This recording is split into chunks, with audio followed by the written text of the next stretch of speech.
Há dias em que a vida parece já ter sido decidida antes mesmo de você abrir os olhos.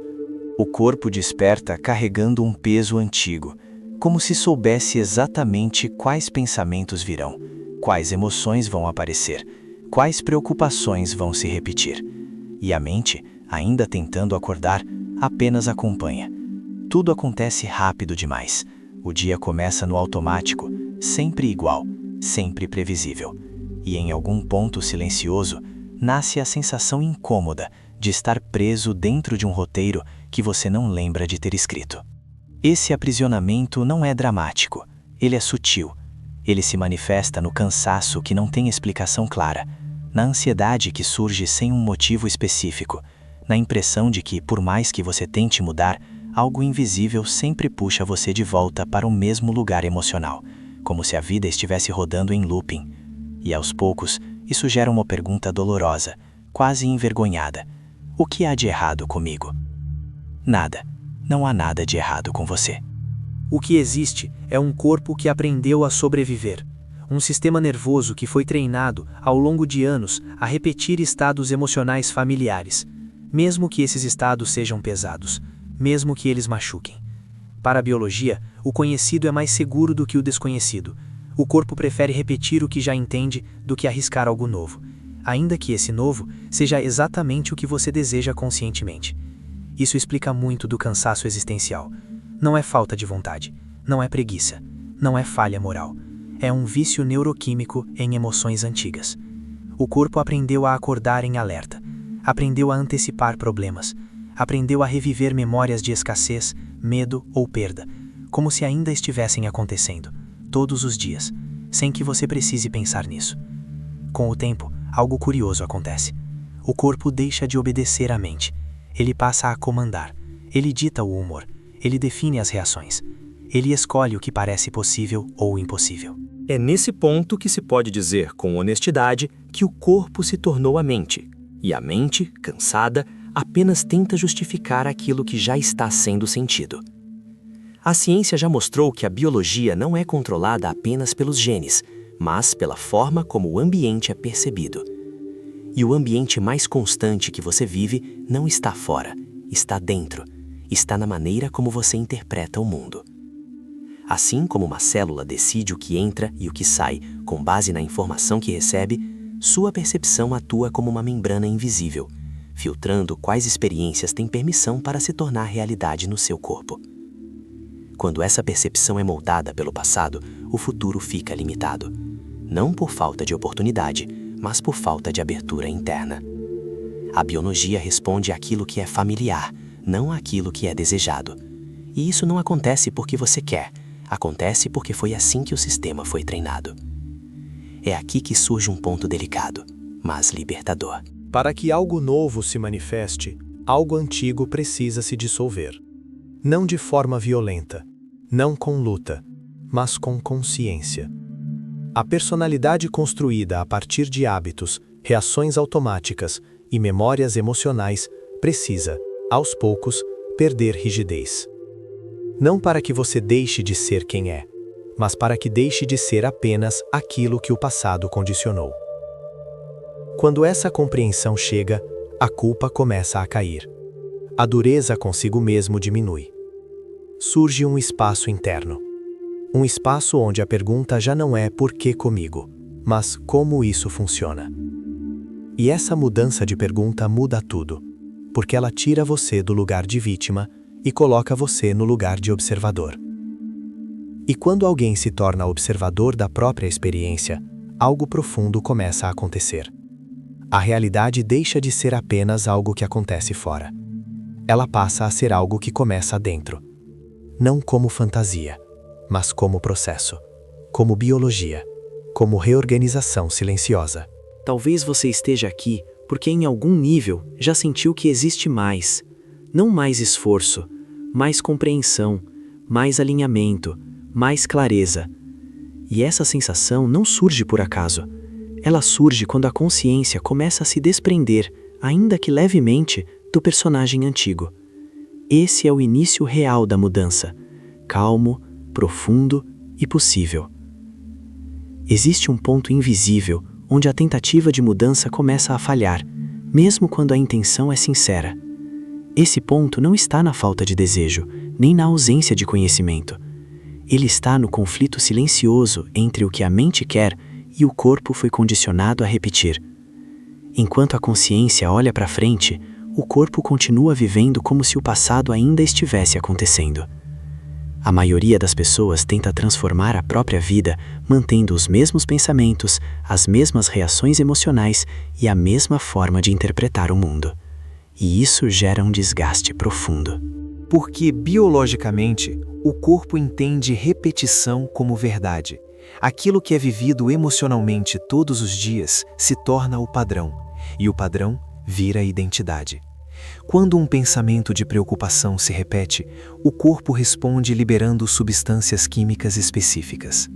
Quando esse ciclo acontece por anos, o sistema nervoso se acostuma. O estado de alerta deixa de ser exceção e passa a ser regra. O cortisol se torna familiar, a tensão vira normal, a ansiedade se disfarça de personalidade. E aos poucos, o organismo passa a precisar desse estado para se sentir seguro. Esse é o vício mais difícil de perceber, porque não parece vício, parece quem eu sou, mas não é. É apenas um corpo que aprendeu a sobreviver em um determinado ambiente emocional. E tudo que ameaça sair desse padrão é interpretado como perigo, mesmo que seja algo bom, mesmo que seja paz, mesmo que seja liberdade. É por isso que tantas pessoas sentem medo quando começam a imaginar uma vida diferente. Não um medo consciente, mas um desconforto difuso, uma inquietação sem nome. O corpo não reconhece aquele estado. Ele não tem memória dele. E sem memória, não há segurança. A biologia prefere o conhecido ao possível. Esse mecanismo explica por que o desejo de mudança muitas vezes vem acompanhado de autossabotagem. Não porque exista algo errado internamente, mas porque o sistema está tentando manter a coerência com o passado. O corpo luta para preservar a identidade química que conhece. Ele não quer o novo, ele quer o familiar. Quando esse funcionamento não é compreendido, a pessoa se culpa. Acredita que falta disciplina, que falta força, que falta algo essencial. Mas, na verdade, o que falta é alinhamento entre mente e corpo. A consciência até entende, o sistema nervoso ainda não. Existe uma transição delicada entre viver em sobrevivência e começar a viver em criação. Essa transição não acontece quando o ambiente externo muda. Ela acontece quando o estado interno muda. Enquanto o corpo estiver imerso em adrenalina, tensão e antecipação do pior, ele continuará sintomizado com experiências que reforçam esse estado. A frequência interna precede a experiência externa. Sempre precedeu. Quando o estado interno começa a mudar, ainda que levemente, algo diferente acontece. O corpo começa a sair do modo defesa. A percepção se amplia, as reações ficam menos automáticas. O mundo não muda de imediato, mas a forma de estar nele muda, e isso altera tudo. É nesse ponto que a culpa perde o sentido, porque fica claro que a mudança não é uma questão moral, é uma questão técnica. Não se trata de ser melhor, mais forte ou mais positivo. Trata-se de interromper padrões biológicos antigos e permitir que novas conexões se formem. Essa compreensão devolve algo precioso, autonomia interna. Não a ilusão de controle absoluto, mas a sensação real de que existe um caminho que respeita o ritmo do corpo. Que não exige violência interna, que não pede guerra contra si mesmo. Quando o corpo começa a sentir segurança fora do padrão antigo, mesmo que por instantes, uma brecha se abre. E é nessa brecha que algo novo pode começar a se organizar. Não como milagre, mas como consequência natural de um sistema que finalmente começa a sair do estado de alerta constante. A sobrevivência já cumpriu seu papel. Agora, outra forma de existir começa a se tornar possível. Há uma verdade pouco confortável que começa a emergir quando se observa a própria experiência com honestidade. Pensar diferente não é suficiente. Pensar é apenas o início. A mudança real acontece quando o corpo entra na equação. Enquanto a transformação permanecer apenas no campo das ideias, a biologia continua repetindo o passado como se ele ainda estivesse ativo. O cérebro humano aprende por experiência, não por intenção. E ele não diferencia, com tanta clareza quanto se imagina, o que acontece fora do que é vivido intensamente por dentro. Uma situação real, carregada de emoção, e uma cena profundamente sentida internamente ativam os mesmos circuitos neurais. Para o sistema nervoso, sentir é registrar. Registrar é aprender. É aqui que muitos se confundem. Acreditam que visualizar é fantasiar, que imaginar é fugir. Mas o que realmente molda o cérebro não é a imagem em si, e sim a emoção que a acompanha. Sem emoção, não há gravação. Sem gravação, não há mudança. O corpo só aprende quando algo é sentido de verdade. Ao longo dos anos, a maioria das pessoas treinou o cérebro a ensaiar o pior, antecipar perdas, reviver erros, repetir diálogos internos de medo e insuficiência. Esse ensaio constante fortaleceu conexões específicas, não por pessimismo, mas por hábito. O cérebro tornou-se excelente em recriar o passado, porque foi isso que ele praticou. Existe, porém, um ponto de ruptura silencioso nesse processo. Quando a atenção deixa de ser capturada automaticamente pelos estímulos externos e volta para dentro, algo muda. A energia que antes era drenada por distrações começa a se concentrar. E concentração sustentada cria impacto. Ela altera o campo interno. Ela reorganiza a química. Ela muda o sinal. A busca incessante por gratificação imediata enfraquece esse processo. Pequenos estímulos constantes fragmentam a atenção. A dopamina sobe e cai rapidamente, impedindo a profundidade. O corpo se acostuma a picos rasos e perde a capacidade de sustentar estados internos mais elevados. E sem sustentação, não há colapso de novas possibilidades. Tudo permanece em potencial. Pensar positivo por si só nunca foi suficiente, porque pensamento sem emoção não atravessa a barreira do corpo. Da mesma forma, emoção sem direção gera apenas intensidade sem forma. O ponto de transformação surge quando intenção clara e emoção elevada se encontram. Quando o cérebro sabe para onde ir e o coração fornece a energia para sustentar esse estado. Esse encontro cria algo mensurável, uma coerência interna, um alinhamento entre sistemas que antes operavam em conflito. A mente deixa de puxar para um lado enquanto o corpo puxa para outro. Por instantes, ambos apontam na mesma direção. E esses instantes, quando repetidos, começam a construir uma nova base. Nesse estado, o corpo começa a responder de forma diferente. A respiração muda, a tensão diminui, a percepção se expande. Não é euforia, é presença. É como se o organismo reconhecesse um padrão mais harmonioso e, aos poucos, começasse a adotá-lo como referência. O campo interno, antes dominado por ruído, começa a ganhar ordem. E onde há ordem, há possibilidade. A realidade externa ainda pode parecer a mesma, mas a forma de interagir com ela já não é. Pequenas escolhas mudam. Reações se suavizam, sincronicidades começam a surgir de maneira quase tímida, como se o mundo testasse essa nova frequência. Nada disso acontece de uma vez, nada disso exige perfeição. O cérebro aprende por repetição, não por intensidade isolada. Cada momento de alinhamento deixa um rastro. Cada experiência sentida de forma coerente cria uma nova trilha, e com o tempo, essas trilhas se tornam caminhos mais fáceis de acessar. A mudança real não começa quando tudo se resolve. Ela começa quando o ensaio interno deixa de ser o passado e passa lentamente a apontar para algo novo. Algo que ainda não aconteceu, mas que já começa a ser vivido por dentro. E quando isso acontece, a biologia começa a ouvir. Existe um campo silencioso operando o tempo todo dentro de você, muito além dos pensamentos.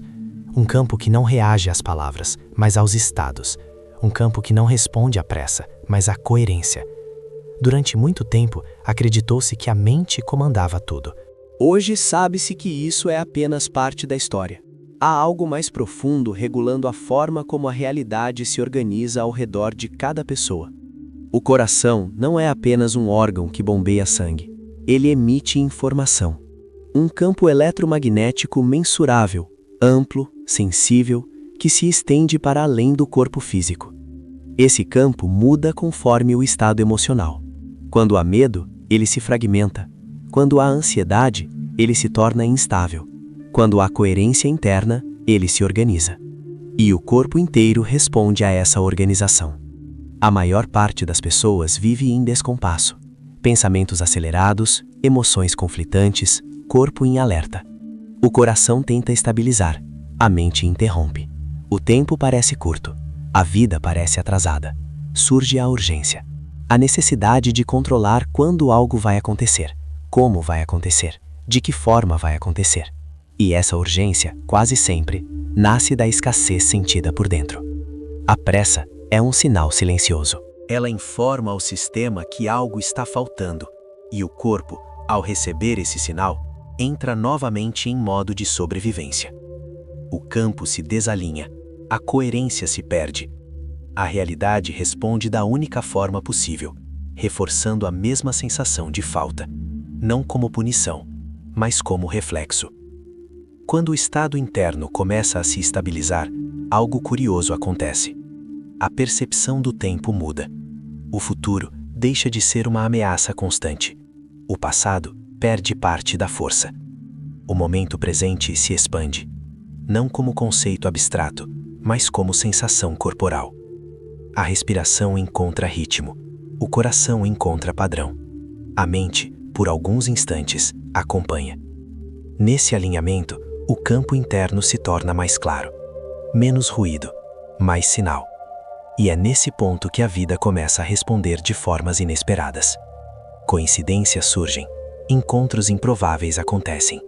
Informações chegam no momento certo, não como espetáculo, mas como sutileza. Pequenos encaixes que fazem sentido demais para serem ignorados. Esses eventos não são aleatórios, eles são respostas. Respostas a um estado interno que mudou. Quando a coerência é sustentada, mesmo que por períodos curtos, o sistema entra em sincronia. O observador e a experiência deixam de parecer separados. O dentro e o fora começam a dialogar. Não é que a realidade passe a obedecer desejos, é que ela passa a refletir estados. E estados coerentes geram respostas coerentes. O corpo, ao sair da defesa constante, torna-se mais sensível. A mente, menos rígida, percebe oportunidades onde antes só via a ameaça. A vida então encontra novas rotas de expressão. Esse processo não exige isolamento nem perfeição emocional. Exige honestidade interna. Exige reconhecer quando o estado está desalinhado e permitir que ele se reorganize sem violência. A coerência não nasce da tentativa de controlar tudo. Ela nasce do relaxamento profundo que vem quando o corpo percebe que não precisa mais lutar. Quando isso acontece, mesmo que de forma intermitente, algo fundamental muda. A sensação de estar contra o tempo diminui. A necessidade de provar algo se dissolve. A comparação perde a importância. O foco retorna para dentro. E, paradoxalmente, é nesse retorno que o mundo começa a se mover de outra forma. A realidade responde à clareza, responde à estabilidade, responde à coerência. Há um instante em que tudo começa a se assentar, não como uma resposta definitiva, mas como uma sensação de encaixe. O corpo não está mais em guerra, a mente não precisa correr. Algo dentro encontra um ponto de equilíbrio que talvez você não soubesse que existia, mas que ao surgir parece estranhamente familiar, como voltar para casa depois de muito tempo. Esse estado não é permanente, e não precisa ser. Ele surge, vai, volta, oscila, assim como qualquer processo vivo. O erro seria esperar constância absoluta.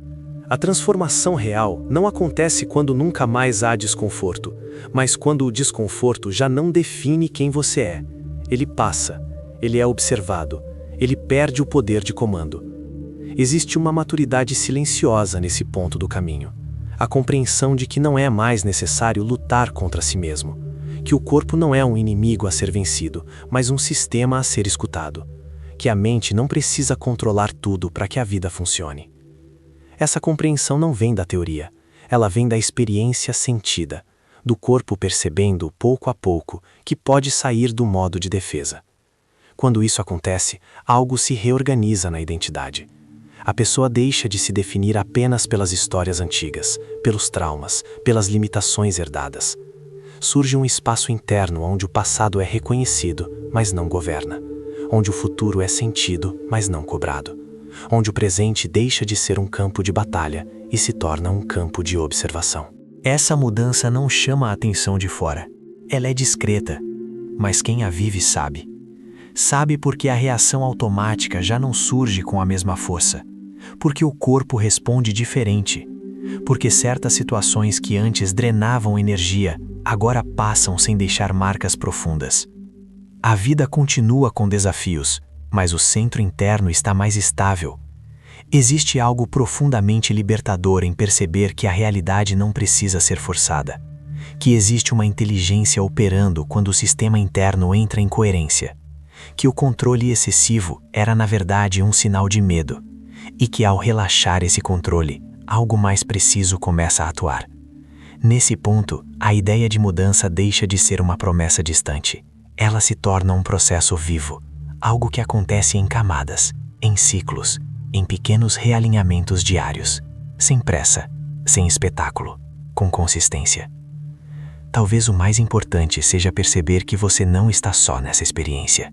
Muitas pessoas estão atravessando o mesmo momento interno, mesmo que em silêncio, questionando antigas certezas, sentindo o corpo pedir outra forma de existir, buscando sentido sem abandonar a lógica, espiritualidade sem desconexão da realidade, ciência sem frieza emocional. Quando esse tipo de reflexão encontra ressonância, algo se cria, uma espécie de campo compartilhado de consciência. Pessoas que não buscam respostas prontas, mas compreensão, que não querem atalhos, mas clareza, que sabem que a mudança verdadeira começa dentro e se espalha para fora no tempo certo. Se esse espaço faz sentido para você, permanecer próximo dessas ideias pode ser uma forma de nutrir esse processo, não como dependência, mas como lembrança. Um lembrete de que existe método, humanidade e profundidade no caminho da transformação consciente. E às vezes, tudo o que uma mudança precisa é isso: continuidade, presença. Um lugar onde essas conversas continuam acontecendo, com calma, respeito e profundidade, onde cada pessoa segue no próprio ritmo, mas não precisa caminhar sozinha. A realidade responde quando o interno muda, e essa mudança, quando começa, gosta de companhia.